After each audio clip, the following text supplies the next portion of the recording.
It's the day after Christmas, and all through the house, people like you and me are wondering why we're back at work, but nonetheless, it's what we do, and I just want to wish you all a Merry Christmas. If you go to the community page here, you'll see a link to a video that Lisa and I did, but we did a free one at Restricted Republic. Go there, look under free videos, and you'll see the full unedited version. We certainly hope you'll join while you're there, because it is the family that continues to grow. And it is the gift that keeps on giving, just like Trump continues to give us so much to report on. And there'll be much more to come when this new year finally happens. And the Kamala train and Biden train, we no longer have to talk about any further. So what was Trump's first gift over the holidays? A gift to the Mexican drug cartel, who he says he's going to designate as terrorists, which is absolutely necessary to stop the continual drug flow across our border that makes it not only to adults but our children, makes the border unsafe, and causes a amount of, illegal activity that he's already warned against once, and he's going to warn against it again. He's going to start an app to remind everybody how bad those drugs actually are. But it is the designation of the Mexican cartels as terrorists that is truly the largest maneuver, but is one of only many gifts that Trump provided throughout the holidays. He started here with Merry Christmas to all, including to the wonderful soldiers of China stationed at the Panama Canal illegally, operating it. You saw his warnings about the Panama Canal. I told you it would be a major story in 2025. We'll continue to cover it because we fund it. We fund its repair. We lost 38,000 people in its building 110 years ago, but yet we have no say in its operations. China is stationed there, and Panama is trying to thumb their nose at us. Well, Trump's simply not going to stand for that. And he reminds the Panama government, once again, he's not going to stand for it. Also to Governor, gotta love that, Justin Trudeau of Canada, whose citizens' taxes are far too high, but if they were to become our 51st state, the taxes would be cut by 60%, businesses would double in size, and they would be military protected like no other country in the world. Now, this is a strategic maneuver, and he goes on to talk about Greenland that is critical to our national security, because imagine what you could stave off with having military posts in those countries completely run by the United States of America, under the control of the United States of America. What countries would that protect us against? An attack from? You got it. It's those two big bad countries out there of China and Russia. This is a strategic move in every way, shape, and form. But there's natural resources, of course, tied up in this also, which would give us more energy independence. But, of course, that's never discussed in the mainstream media. They simply skip by that. But Trump was resolute in the bottom. Who want the U.S. to be there, and we will. But he went on to page 2 of his Christmas message. Merry Christmas to the radical left lunatics who have weaponized our court system and are always going after the great citizens and patriots of the United States of America, in particular the political opponent, me. A reminder of things to come, a reminder to Liz Cheney and all those who, maybe found that they illegally prosecuted Donald J. Trump, or persecuted, depending on which way you want to say it. But there's one person in particular who was persecuted no more in this country, which is Donald J. Trump, but no more in this world, then where our story is going to end. Because just imagine if Jesus was born today, what would he face? It goes to frame in so much of what needs to change under the Trump administration, but he wasn't done with his post yet. Also to the 37 most violent criminals who killed, raped, and plundered like virtually no one before them, given a pardon by Sleepy Joe Biden. Who in their right mind would do that? Is there any sense and sensibility left not under the current administration? It would be so nice we don't have to talk about them or Kamala Harris in 2025. Thankfully, we'll have to be watching what Trump does. I refuse to wish a Merry Christmas to those lucky souls, the ones that were just pardoned by Sleepy Joe, but instead will say, go to hell. Won't that send shivers up the spines of certain people? I wonder what he has planned. I wonder what he'll do to assure that doesn't happen again. We had the greatest election in history of our country. A bright light is now shining over the USA, and in 26 days we will make America great again. And Merry Christmas. A message from Donald J. Trump, not traditional, but we expect nothing less from him, do we? But what comes as a result of that? Well, there has to be change.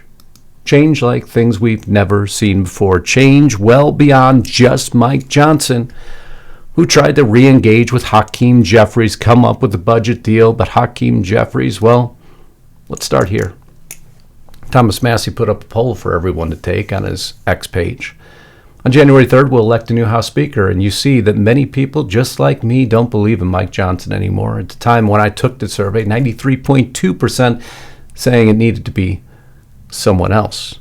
But wait now. Mike Johnson's always protected by the Democrats, and he just did a great deal with Hakeem Jeffries. Well, Hakeem Jeffries said there will be no Democrats available to save him or the extreme MAGA Republicans from themselves based on the breaching of a bipartisan agreement. They didn't get their 1,500-page bill, so, Mikey, it appears that loyalty's gone. And hopefully your speakership is gone. Just one of many things that transitioned over this Christmas, a Christmas that we, unlike any other, Russia unleashing another wave of attacks on Christmas Day. Zelensky, of course, coming out as if he did nothing to trip it off, and in Syria, the burning of a Christmas tree. That's why I asked the question originally, what if Jesus was born today? What would happen? And we frame it into current articles, and the picture that's painted is very bleak. Now, there's two sides to this story. It could be spun for the left or for the right. I'm going to follow John Rutherford's story, who did this in great detail with articles. It won't take that long, but it will open your eyes to everything that's happening right now.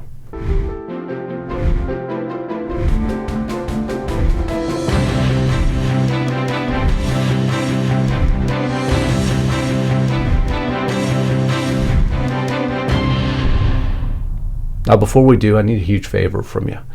If you haven't subscribed to my channel yet, I certainly hope you will. To all of those who provided such amazing gifts over Christmas, thank you so much for your support. There's a support mechanism here, and for that, I can't tell you how much I appreciate it. It's truly what keeps this channel going. None of this is free, not the microphones, nor the camera, nor the time, nor the internet, nor all the programs we need to run everything. So without it, the news from me would simply stop. Or I'll give you more in return. If you use Christmas 24 at Restricted Republic while you're checking out our Christmas video, trust me, you'll get a laugh off of it. Watch Lisa go into her unscripted mode. It's always amazing to watch. Use Christmas 24. Get $3.99 a month each month for 1 year. You can cancel anytime, 14 days for free, and I'll give you more news. In the format you deserve, you'll have to go nowhere else for the news to matter. Simply turn on all your other notifications. Make your 2025 more peaceful, and let us cover what's important for you. We'll do the work. You enjoy the rewards. That is restrictedrepublic.com. But now let's get back to this broadcast. Christmas tree burning, images we never want to see, but it's part of Christian persecution that continues on today. When the songs of the angels is stilled, when the stars in the sky is gone, when the kings and princes are home, when the shepherds are back with their flocks, the work of Christmas begins. To find the lost, to heal the broken, to feed the hungry, to release the prisoner, to rebuild the nations, to bring peace among the people, to make music in the heart. Howard Thurman wrote that. But John Rutherford wrote an article that I believe is one of the most important articles you can ever read. A Christmas story of a baby born in a manger is a familiar one. People often say, what would Jesus do as they make their decisions? But back then, long before all of this started, a baby born in a manger. The Roman Empire, a police state in its own, had ordered that a census be conducted. Doesn't that sound familiar? Joseph and his pregnant wife Mary traveled to the little town of Bethlehem so they could be counted. There being no room for the couple of any at the inns, they stayed in a stable or barn where Mary gave birth to a baby boy, Jesus. Warned that the government planned to kill the baby, Jesus' family fled with him to Egypt until it was safe to return to their native land. What if Jesus had been born now? What would happen? And again, this could be a left or right story depending on how you want to spin it, and I'll explain that more as we move forward. So what if instead of the Roman Empire you had the U.S. government? Would he be treated any differently than he was back then? You might be surprised at the answer.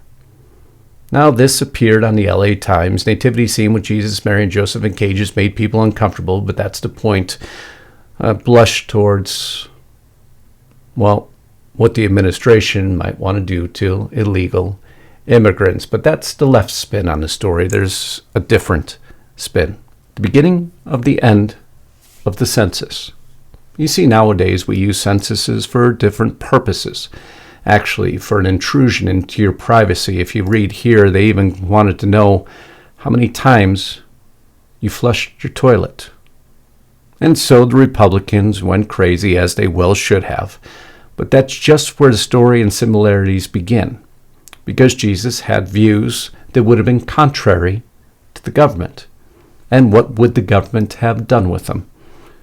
If we move forward in the story, Republicans have long argued that such questions, you see, if Mary hadn't taken the census, she could have been fined with no money, up to $5,000. What could that have resulted in? But this is what our government does. Invade your privacy and then charges you if you don't follow their rules. Now, Jesus would, if confronted by any authority, never shied away from speaking power to truth. It's what he did. But what about that manger scene? Born not in a hospital.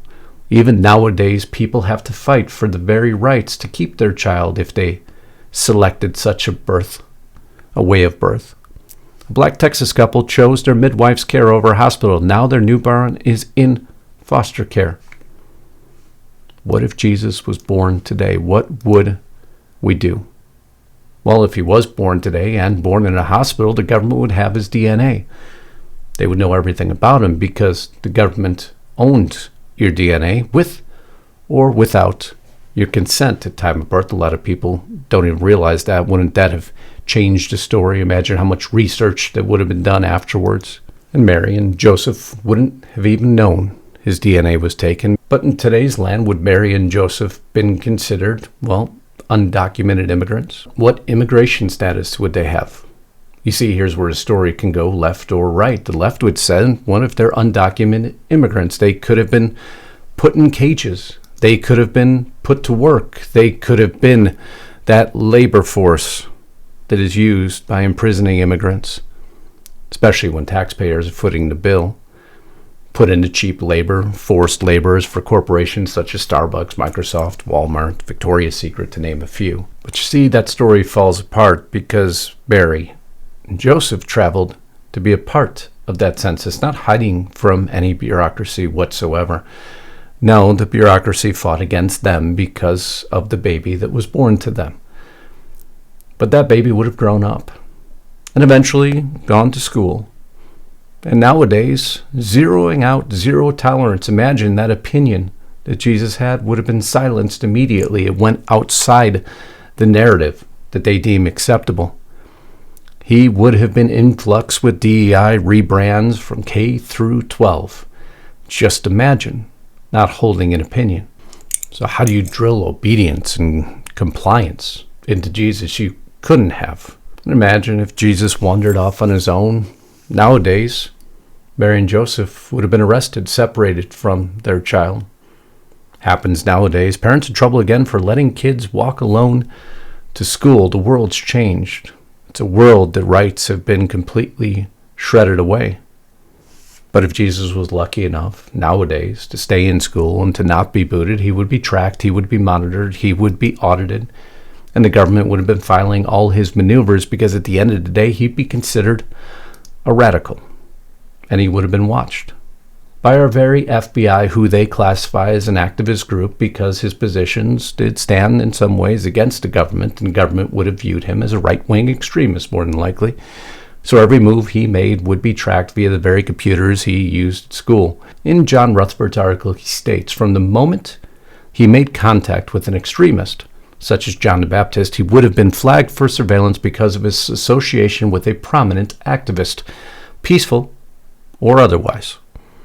Since 9/11, the FBI has actively carried out surveillance and intelligence gathering on a broad range of activist groups, from animal rights groups to poverty relief, anti-war groups, and other such extremist organization, and most certainly Jesus would have fell into that category because of his anti-government views. And so what happens then? Does he suddenly become the source of a New York Times article, a Washington Post article? The FBI approach him? The Home Department of Homeland Security? Is he allowed to travel abroad, or is he locked at home because of his views?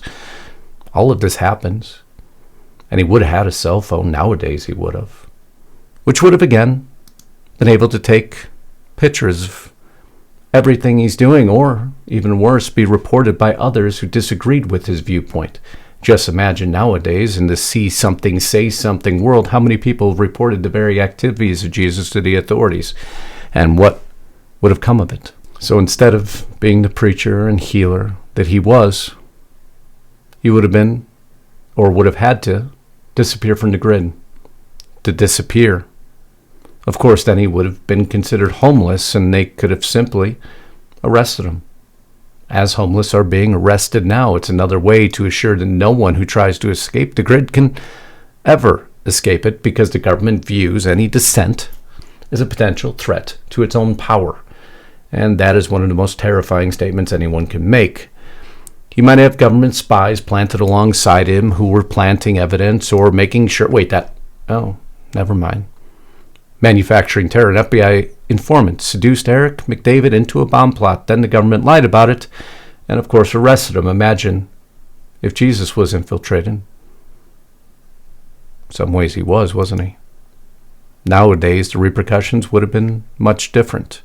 How covert agents infiltrated the internet to manipulate, deceive, and destroy their reputations. Because imagine if he had a social media profile and he wanted to post his message. Who would have manipulated it?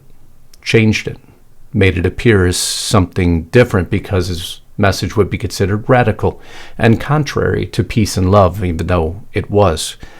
He might have found his blog, as John states, infiltrated by government spies attempting to undermine his integrity, discredit him, or plant incriminating information online about him. At very least, he would have had his website hacked and then his email monitored. But of course he fed the homeless, didn't he? And you've read the story of the 90-year-old who fed the homeless. Except Florida officials, they arrested him for doing that. So Jesus, in that case, would have been arrested immediately. But he had many things that would have put him on the radar, per se. What about when he traveled to the desert and talked with the devil? Well, nowadays they would have considered him insane, put him in a psychiatric ward. The world today is much different than the world then. It's actually much more dangerous than it was then. And what about Jesus overturning the taxing tables? What if he did that today? Well, in 45 states, that would be considered a hate crime because he overturned the tables. What if he did it in a Jewish temple? Against all the materialism that involves all the religious institutions. Arrested for hate crime. Arrested for extremism is more than likely what the outcome would have been. Or, even worse, they would have simply raided him, swatted him. SWAT teams across the country would never have accepted that activity. And once he became on that extremist list, maybe they just made him disappear, just like they did in Chicago. So instead of being detained, what if they just made him vanish into a secret government detention center? Those don't exist. No, actually they do. Guardian exposed it. Home and Square revealed how Chicago police disappeared 7,000 people at off-the-books interrogation warehouse, while attorneys describe find your client chase across Chicago as something from a Bond movie. The world is much different now than it was today. Much more dangerous. And once he disappeared, who knows what he would have faced? Slave labor, potentially. The 13th Amendment forbade slavery and involuntary servitude, except as punishment for the crime whereof the party shall have electively been convicted. The outcome could have been far more dire. Instead of at the hands of Pontius Pilate, maybe at the hands of the police or SWAT or government, we never know, and we won't know. John ends with this. Thus, as we draw near to Christmas, With its celebration of miracles and promise of salvation, we would do well to remember that what happened in that manger on that starry night in Bethlehem is only the beginning of the story. The baby born in a police state grew up to be a man who did not turn away from the evils of his age, but rather spoke out against it. We must do no less. And here, we do no less. And it's why this story was so critically important for me to bring to you, and I hope you enjoyed it. And I really look forward to your comments below. I love you all. Until next time, Godspeed and God bless. Justus Knight, signing out.